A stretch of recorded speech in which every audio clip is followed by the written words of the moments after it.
Hazel Carson alighted from the cab, waiting for the driver to get her bags for her. She didn't plan that she was going to be coming back here for this reason.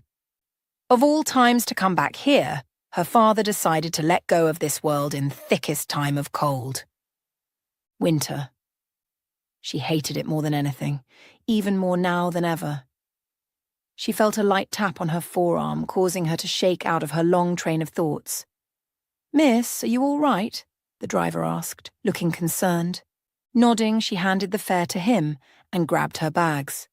"I'm all right, thank you."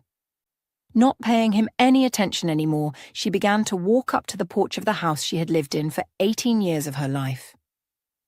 It wasn't like she wanted to care one bit about her father's death. She just couldn't leave it either. Her father was still the man who sang her lullabies to bed and made her hair in a bun, because she asked. When the call came in for her to come over, she felt numb all over. It took a while before she was able to snap out of it. Hazel stepped onto the porch and a wave of nostalgia washed over her. Everything looked exactly as she'd left it. The same worn wooden boards, polished to a soft sheen by years of footsteps. Her father's old rocking chair sat empty, yet still seemed to hold his presence, as if waiting for him to return and resume his gentle swaying. She was surprised that it was still this way, because Mia liked everything modern in the house. She raised her hand to knock when the door was suddenly opened. Mia, her stepmother, was still clad by her nightrobe, which hung loosely around her shoulders. Her hair looked so silky, as tendrils fell forward on her face. "Oh, it's you." "Oh?" Hazel threw her a questioning glance. "Were you expecting someone else?" She looked behind her to see if anyone was coming, but there was no one. "Don't mind me, come in." She stepped backwards, giving Hazel room to carry her bags, but not offering assistance in any way. For someone who just lost her husband, Mia looked like she was having the best time of her life. "Finally decided to show up, huh?" Mia had her back to her as she closed the door. "Well, make yourself at home?" Again. Hazel heaved a sigh, doing her best to keep her mouth shut. She had done that before, so she was still capable of doing it again. As expected, Mia hadn't changed one bit. "My room." Mia turned to face her and shrugged. "I'm sure you still remember how to walk there." Hazel watched as Mia went over to the kitchen, humming a funky sound. Mia didn't look like someone who just lost her husband. She looked like someone who was ready to have fun. "Besides, we all handle grief differently," she muttered to herself, carrying her bags in the direction of her old room. The sight she met made her jaw fall.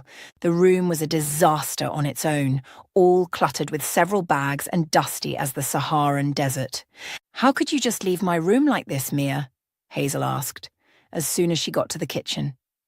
Mia slowly took another spoon of the ice cream she was taking and shrugged. "You left it, not me. Clean it up yourself. Maybe if you came home once in a while, it wouldn't be like this. But no. You were too busy with your own life." Hazel's anger flared. "No one wanted me here anyway. You made that clear years ago." "You chose to leave, remember?" "Of course, just the same way you chose to get all my father's attention from me. What's your angle? Tell me now, because now you have gotten him dead." Mia's face reddened as the cup of ice cream fell to the ground. "How dare you! I loved Charles and I took care of this family." "Love? You call this love? Leaving my room to rot, not taking care of him? That's not love, Mia. That's neglect. You have no right to judge me. You abandoned us, Hazel. You abandoned your father." Hazel's eyes welled up for the first time since she heard of her father's death. "I didn't abandon him. You drove me away, Mia. You and your perfect facade. I'm sure you've gotten what you wanted. He's dead, bravo." She began to clap and cheer Mia on. "You should watch what you say, smart pants. Maybe if your mother hadn't died." Mia sneered at her, hissing as she left Hazel alone in the kitchen. Few minutes later, Mia was out of the house as she slammed the door. It was only then that Hazel went on her knees, with her head bowed, and began to let go of the tears she thought she had kept reined in. Different thoughts ran through her head, making her head hurt all over. Would he have survived if she were here? Was there anything that could have been done with her presence? Dad! That single word was a plea that rang from her mouth as she recalled every single moment that they spent together. Why did you just go like that? Why? She continued to mutter to herself over and over again. Suddenly, she heard someone knock on the door. At first, she thought she was hearing things, but it happened again. She was in no mood to get herself up from the floor and go open the door. As Hazel wiped away her tears, the insistent knocking continued. She hesitantly approached the door, peering through the peephole to see a well-dressed man in his late 50s in a tailored navy blue shirt and a leather briefcase in his right hand. Seeing that he was looking like someone important, she quickly tried to compose herself before she opened the door. "Good afternoon. You must be Hazel." The man smiled the minute he saw her. "My name is Kevin Thompson, your father's lawyer. May I come in, please?" She simply nodded, stepping aside for him to enter. Then she closed the door shut.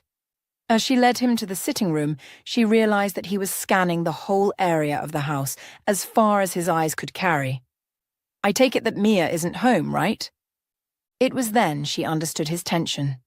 Given the way he spoke, it was like he didn't want to see her around. "She left the house not so long ago." "All right, Miss Hazel. I need to discuss with you about your father's estate and some important matters that require your attention. Are you feeling up to it, or should I come another time?" "It's all right." She tried to keep her face composed, not to reveal any emotions. "It's just that I just got back. As long as it won't be too long." Kevin opened his briefcase, pulling out a stack of documents. "Hazel, your father's will is quite specific. He's left you—" He paused, scanning the documents before continuing. "The Riverside Clinic, all its assets and associated properties. He's also bequeathed you his investments, securities, and personal belongings." Hazel's eyes widened as Kevin handed her a folder containing the documents. "Your father was very clear about his wishes, Hazel. He wanted you to have control and ownership of the clinic, ensuring his legacy continues." Her mind reeled. She had expected nothing, given her estrangement from her father. "But I don't know if I can run the clinic, Kevin. I have no experience. I just finished medical school." Kevin nodded understandingly. "Your father believed in you, Hazel. He left detailed instructions and a capable team to support you." Despite Kevin's reassurances, Hazel felt overwhelmed. She hadn't reconciled with her father's passing, and now she was faced with the daunting task of taking over his legacy. "Can't it be sold? I'd eventually have to go back to finish some things up at school. What if I just sell it to someone who'd make good use of the clinic?" "If you sell, ownership transfers to Mia, your stepmother." Hazel's gut twisted at the thought. She couldn't bear the idea of Mia profiting from her father's hard work. "What are my alternatives?" Hazel began to think about things that could be done in order to keep the clinic in check. She hasn't even been there for a long time. "You could hire a manager or partner with someone experienced," Kevin suggested, "or take time to learn and grow into the role. However, I'd personally advise that you disguise yourself as a staff first." That caught Hazel's attention. "Why do you say so?" "Before your father died, he mentioned that there were some corrupt practices going on in the clinic, but before he could do anything, his heart condition worsened terribly, leaving it unresolved. If you just go in as the director now, you might not find out." Hazel took in a deep breath as she replayed what the lawyer had said. If she decides to go back to her life, Mia would make a mess of what her father had taken years to build. If she stays, she'd have to be extra sensitive to what goes on in the company. "Can I have some time to think about it?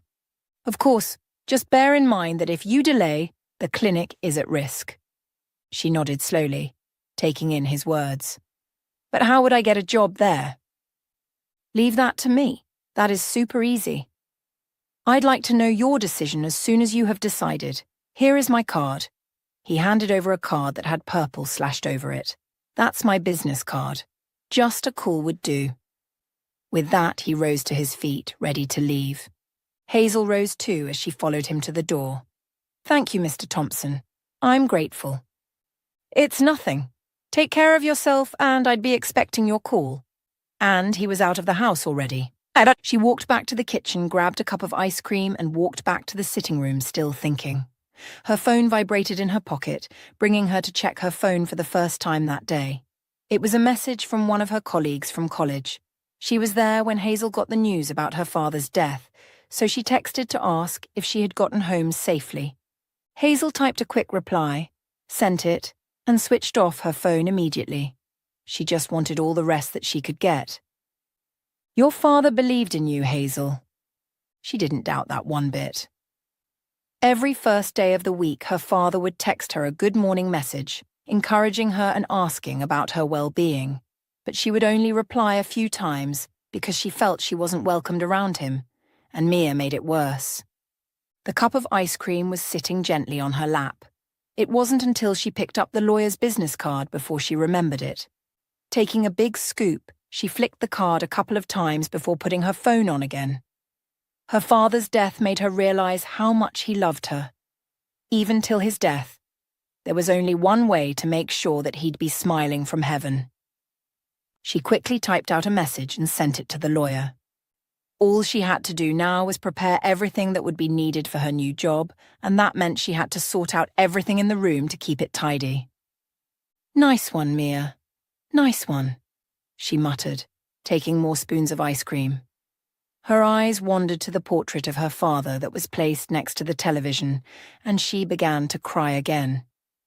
It wasn't until the next week that Hazel was asked to resume her job at her father's clinic. Initially, she feared that there would be an issue with her name, but Kevin was quick to remind her that her father didn't go by Charles Carson anymore.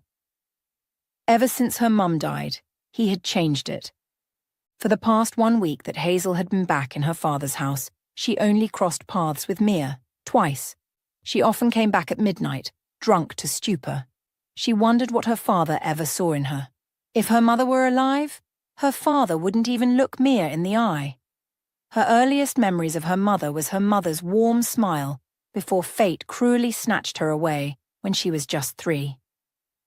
Her father was completely heartbroken. She remembered the times she'd walk into a room to see him crying, while her mother's picture.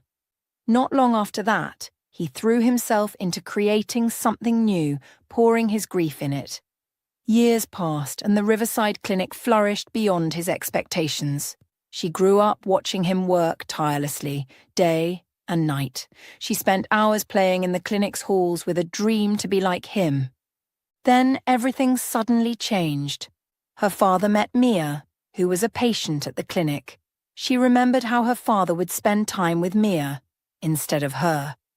Mia, who was extremely stunning, left her dad drooling each time. As they became much closer, a 13-year-old Hazel was completely sidelined. She watched as Mia would constantly play on her father's love, combined with her awful remarks when it came to her. Her father, caught in the middle, struggled to balance his love between both of them. Despite Mia's influence, he still cherished her and encouraged her to follow in his footsteps.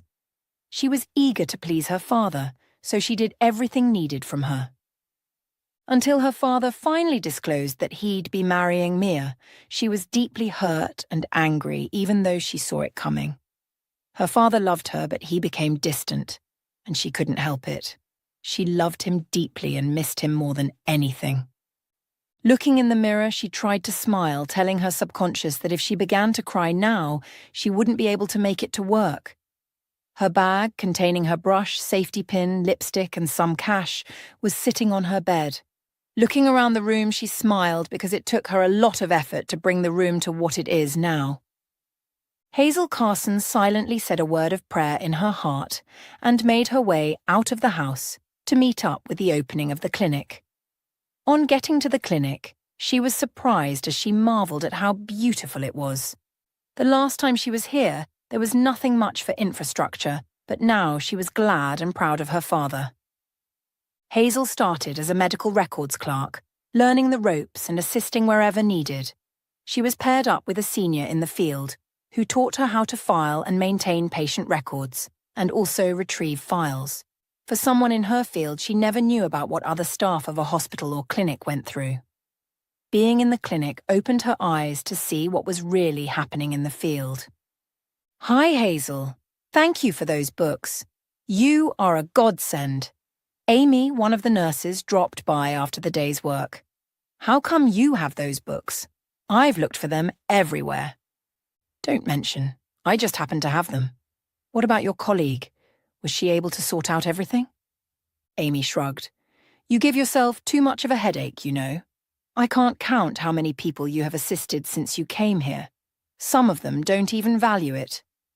It doesn't matter if they do or not, as long as the problem is solved. I see that you are ready to go." "We had a lot of patients today. I'm surprised that I'm still standing. Why are you still here, though? You should have been done with your work like an hour ago or so." Amy checked the phone, nodding. "I'm waiting for Lily. I should walk her to the bus stop since it's getting late." "You and Lily again. The friendship you share with her is unique, even despite her age," Amy commented, as Hazel smiled, glancing at the hallway to see if Lily was coming. "I'm leaving. See you tomorrow." "I've told you not to wait for me again. I might be in my late 60s, that doesn't mean I can't walk or do other things." Lily chided Hazel, who was surprised that she was done. Lily was one of the people that she felt incredibly drawn to. She was a slender woman, yet had a sturdy build. Her silver hair was cut in a short, curly bob that perfectly fit her heart-shaped face. And more often than none, she preferred to wear floral print blouses that complemented her skin tone. Hazel carried her handbag, putting it across her chest, and brought her attention back to Lily. "You don't get to tell me what to do, Mom." "Let's just go. You act so much like my grandson. If it were up to me, I'd stay in that house, huddled under covers, doing nothing all day." "I'd very much prefer that. Being a janitor is stressful as it is." They walked out of the clinic together, turning left to the street. "That's why you have backaches every time." "Life wasn't always like this, Hazel. I used to be a nurse at the clinic and everything went well, but the owner died." Hazel glanced at her with curiosity written all over her face. "How did that affect you?" "You know David, right?" Hazel nodded eagerly. She knew David very well because he had been itching to point out all her mistakes lately. "He became the head doctor and made me choose between letting go of my job as a nurse at the clinic or being a janitor." "What on earth did he do that for?" Hazel halted, angered by what Lily had said. "That's not right." Lily put her hand on Hazel's forearm. "It's nothing, child. Just let it go." Hazel closed her eyes and took in deep breaths. "I can go to the bus stop on my own. Now go along." Hazel did as Lily said, but she couldn't stop thinking about how she was treated unfairly. The weeks passed by quickly and Hazel was able to settle in very well. She hadn't seen Mia for weeks on end, and she wasn't about to bother about someone who would still talk down on her. Her day began quite early as she was needed to be at the clinic to sort things out. She started by reviewing patient files and preparing for the morning's appointments. As she sipped her iced Americano, she began to plan out certain schedules for David Feist, the head doctor. He had been making her do some of his assistant's work for a while now, not that she complained. Throughout the morning, she assisted the nurses and some doctors by fetching records and preparing exam rooms. It wasn't until her stomach growled that she remembered that she hadn't eaten anything solid, so she made her way to the cafeteria, where other staff were. As Hazel balanced her tray, scanning the cafeteria for a quiet spot, she sighted Lily not so far from where she stood. "Everyone, gather around. I have an important announcement," the head doctor announced, garnering the attention of everyone at the cafeteria. Hazel's eyes met Lily's, who beckoned her to come over. David cleared his throat, surveying the room with a self-important gaze. "As you know, our clinic's reputation relies on trust and integrity. Unfortunately, I've discovered a betrayal of that trust.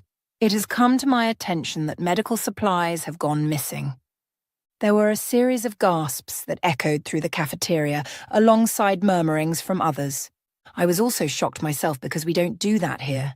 Everyone knows that we stand for the truth. That made me do a little bit of investigation, and it seems Hazel's excessive kindness was just a ruse to get to us. She's been stealing from us all this while." Another round of gasps echoed round the room as she felt their stares bore into her own body.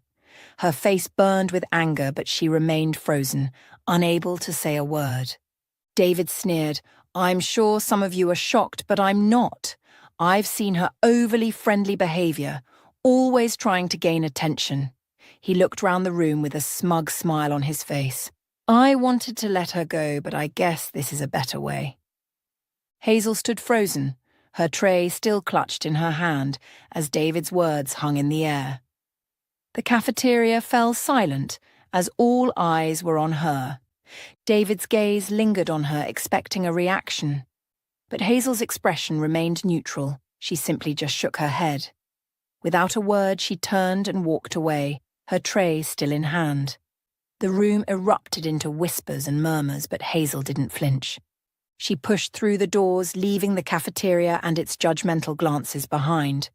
Her footsteps were measured as she walked up to her station, still silent. "Hazel, wait." She heard Lily call her, but she didn't reduce her pace. Neither did she look back. She disappeared into the hospital's corridors, leaving everything behind. Her silence makes everyone think that she was really the one who stole the medical supplies, but she didn't care. From that day on, she received snide remarks, sorrowful and rude gazes from some nurses. Some of them didn't allow her to give them any of the medical records needed, because according to them, they didn't want their patients' information stolen. Lily and other nurses made sure to let her know that they had her back and wouldn't allow this head doctor to spoil her image. They didn't know the reason why Hazel allowed people to believe that she stole the medical supplies. Just a few weeks after her arrival, she had noticed that there were some funds that were removed from the clinic's account that were used to do nothing. It wasn't like she had planned to check, but the files landed on her desk because David, the head doctor, wanted to use her as his assistant again. She called Kevin and told him about her findings. He, on the other hand, told her to lay low so as not to allow anyone to find out who she was. That wasn't a problem for Hazel. Now that she had been accused, David brought a lot of work to her desk, wanting her to complain, but as usual she gave him a sweet smile. He didn't know that he was helping her. Her ears were always open to hear any gossip or information that the nurses carried among themselves.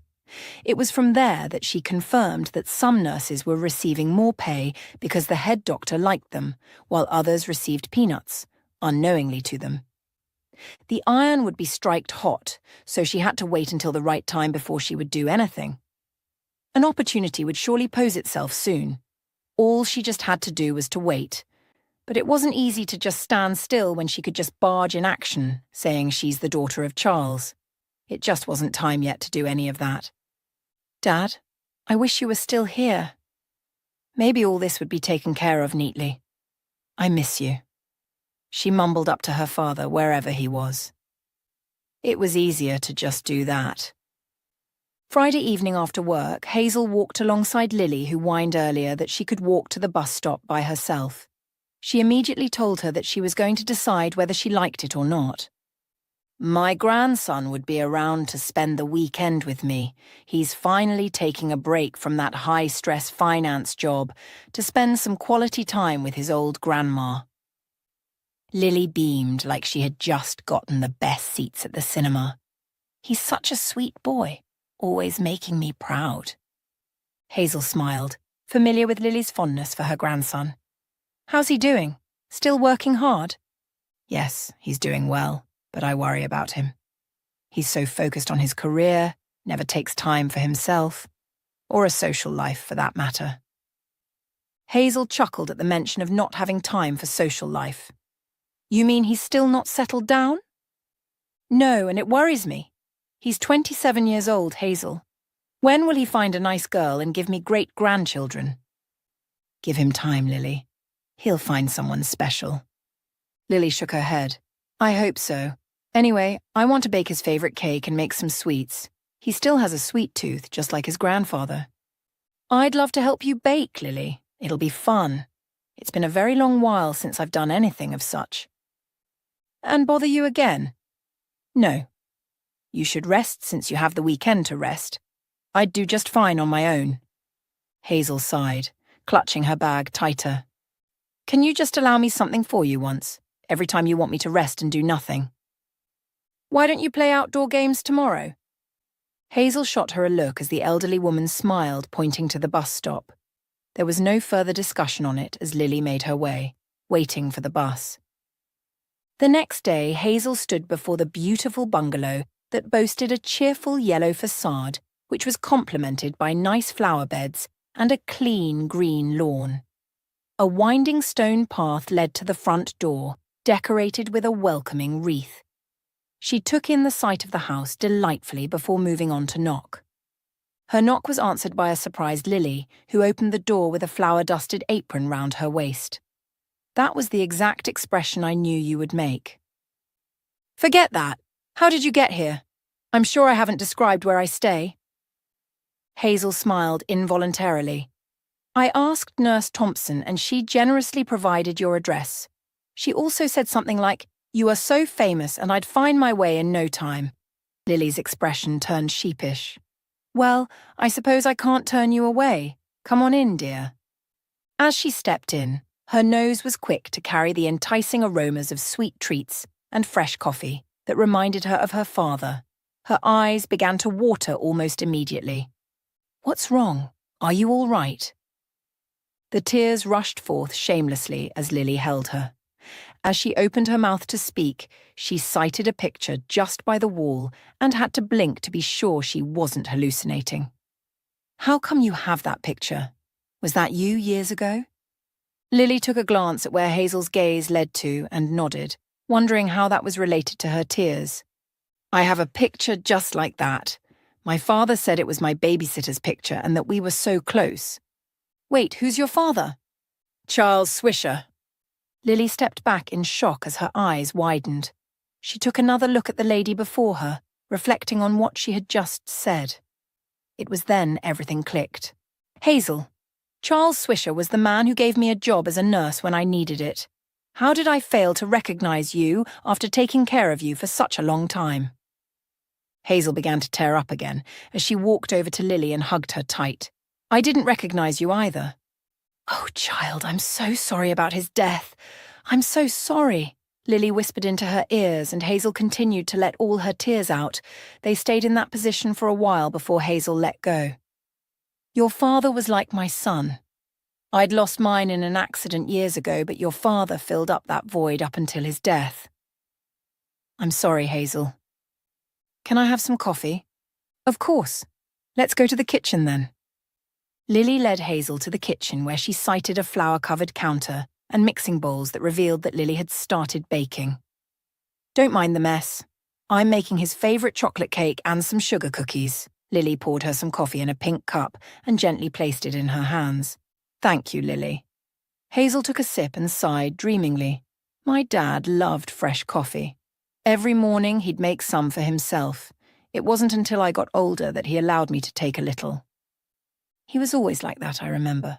But tell me, your father owns the clinic. Why are you working as a medical records clerk? You should take over. I remember your father told me that you were in medical school. Hazel took another sip of her coffee, allowing it to swirl round her tongue. I can't take over until I find who is behind the fraudulent activities in the clinic. That was why you decided to join as a staff and see for yourself. Hazel nodded, about to speak when there was a knock on the door. Lily quickly excused herself and suddenly there was a man's voice that went round the room, meaning that her grandson was around. Making sure that she looked presentable, she walked into the sitting room to find them hugging. As they let go of each other, the man straightened himself, and their eyes met. Hi, you must be Hazel. She wouldn't stop talking about you recently. Forgive my manners, I'm Tom. He stretched his hand out for a handshake and she took it. What she didn't expect was for Tom to look so handsome that even the handshake made her insides turn to jelly. Hazel didn't plan to spend her weekend hanging out with Tom, Lily's grandson, but it just happened. He had taken her to an amusement park on Sunday, after which they went back to Lily's place for a quick lunch. For a moment she wished that the weekend could last longer than it already did. She couldn't remember the last time she laughed so heartily, even before her father's death. However, the next day rushed quickly, leaving her wanting more of the weekend, but she had to face reality, as she was to be at work. She was already at her desk at her usual time with her iced Americano, sorting out some files when two nurses greeted her before proceeding to stand just by her desk. "I told you that she was his girlfriend, but you didn't believe me. Did you see the clothes she wore? She must have spent a fortune on her." The first nurse giggled like a high schooler. "They were literally all over each other a while ago despite it being so early. I think her name is Mia or something. It's none of my business, though. I don't want any issues with him." The first nurse sighed, gazing in the direction of the entrance of the clinic. "Let's go see if they are still there." As they waddled up to the entrance, Hazel was a bit curious too about David's girlfriend. Seeing that she could just quickly peek and return, she made her way to the entrance. She hadn't gotten to the entrance yet when her legs froze in its place. There she was, Mia, her late father's wife and her stepmother, giving the head doctor, David Feist, kisses on his lips. David held her so tight, like he wouldn't be able to let her go. Her legs felt so weak, and she didn't trust them to carry her back to her desk. If they were this chummy together, it meant it had been going on for a long while even before her father's death. Mia hadn't been home in weeks, meaning that she was definitely staying at David's place. She closed her eyes for a minute and made her way back to her desk. Something needed to be done. She thought long and hard about what to do, but nothing of importance came to mind.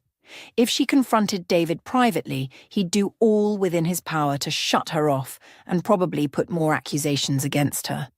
There were certain things she also noticed about the activities going on in the clinic.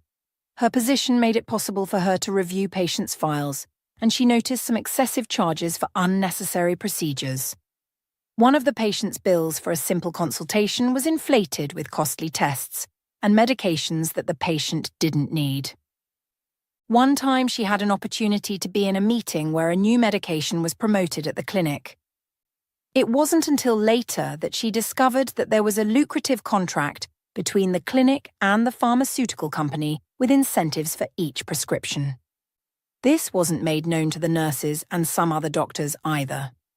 David was indeed at the centre of it all.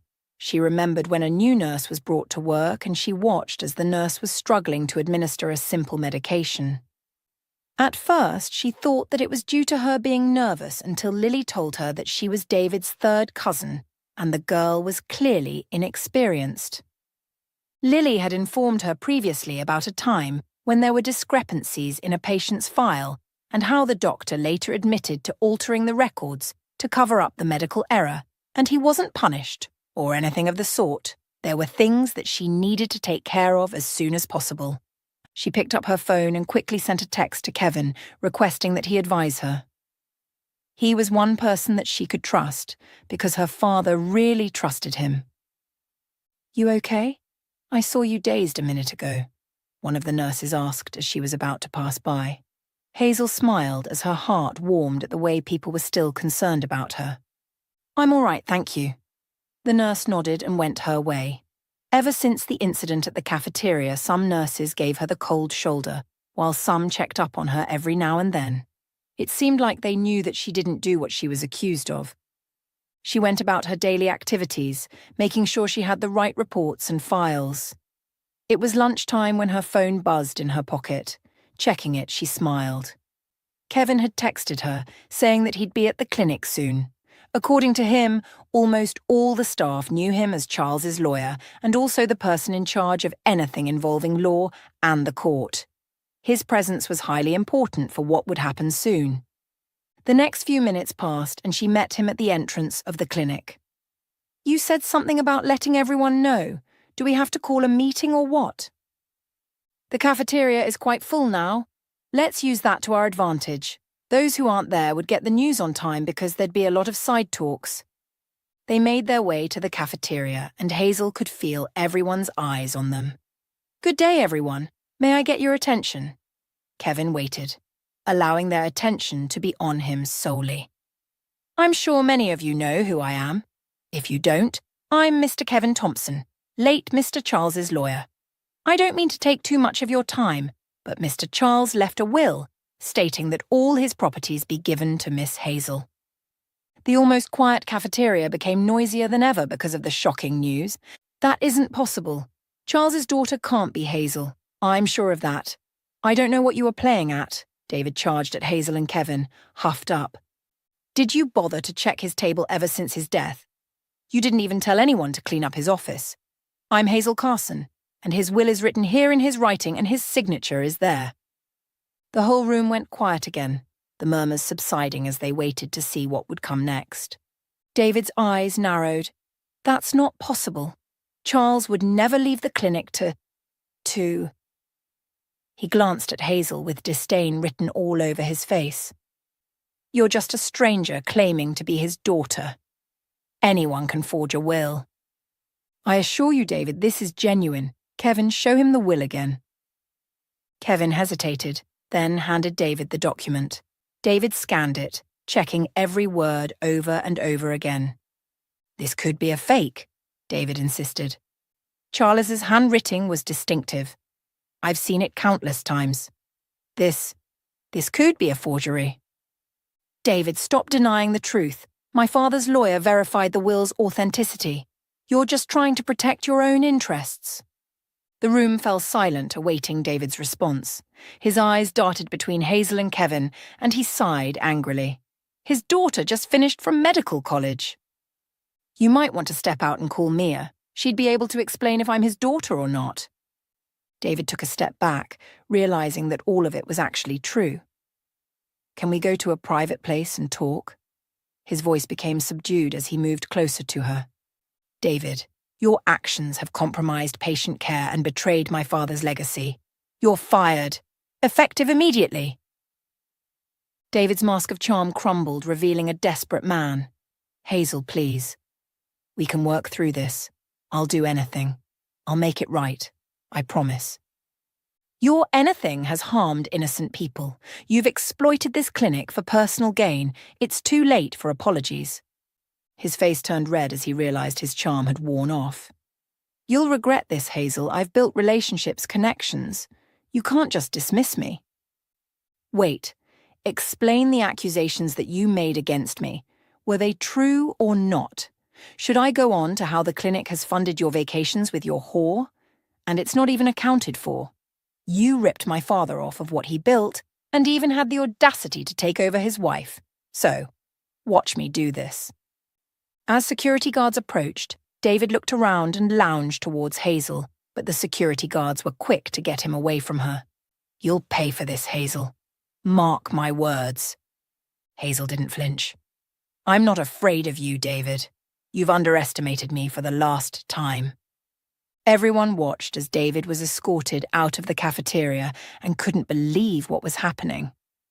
I understand the shock and confusion surrounding my true identity. I'd like to explain why I disguised myself as a new employee. This might not be the time and place, as we all need to get back to our work as fast as possible. However, I'd just give a quick rundown. She took a deep breath before saying more. After my father's passing, I was given the will by Kevin, who explained that I was now the person to take over the clinic. Believe me, I wasn't interested one bit, because I was still not used to the fact that my father was dead. But when I was told that there were some irregularities in the clinic's affairs, I knew I needed to step up. By assuming a new identity, I could observe and gather evidence without alerting those responsible.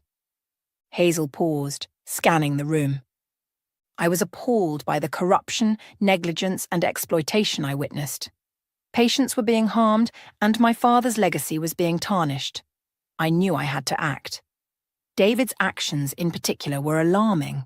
His greed and disregard for patient care compelled me to take drastic measures. By working alongside him, I gathered evidence of his wrongdoing. I understand some of you may feel deceived or betrayed.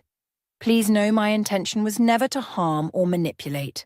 I sought to protect this clinic its patience, and my father's dream."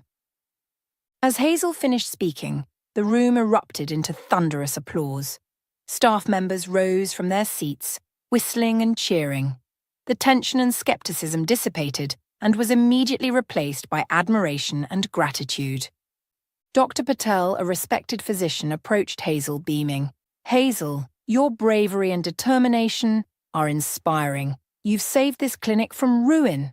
I'm glad your father made you take over. I'm looking forward to working with you on how to move the clinic forward." One by one, several nurses and doctors congratulated her and the effort she put into investigating all that was happening. Hazel was quite surprised by the reactions she had gotten. She expected them to have mixed feelings, but what she didn't know was that most of them knew what David and some other doctors were doing, but because of fear, they couldn't do anything. She stood by Kevin's side, watching as the cafeteria was getting empty little by little. "It turned out quite well, I guess." She glanced at Kevin, who was grinning from ear to ear. "It did. Let me congratulate you on your appointment of becoming the head doctor of Riverside Clinic. It should have happened much earlier, but I guess it just had to be this way." "Thank you, Kevin. It wouldn't have been possible if not for your contribution.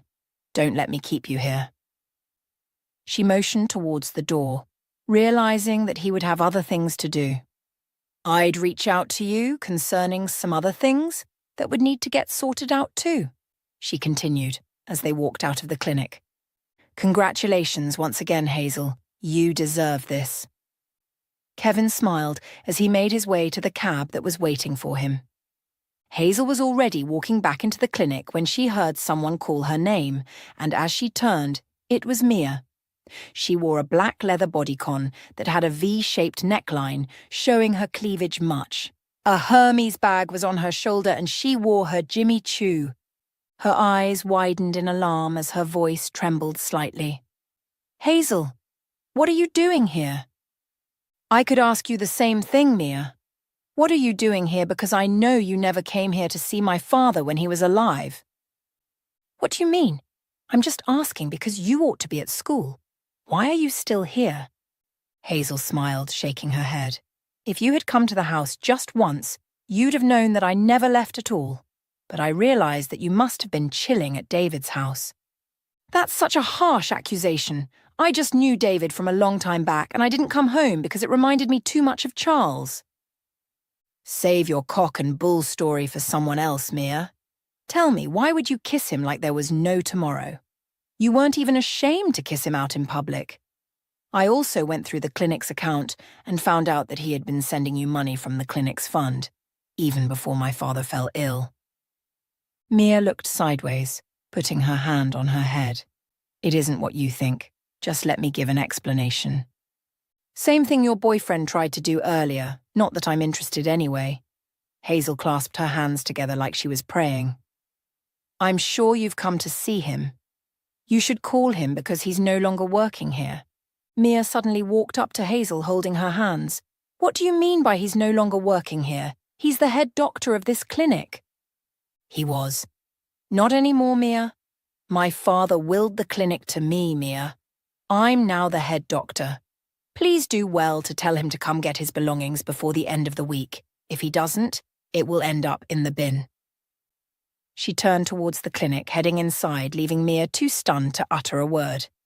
A week had passed since the tumultuous events at the clinic.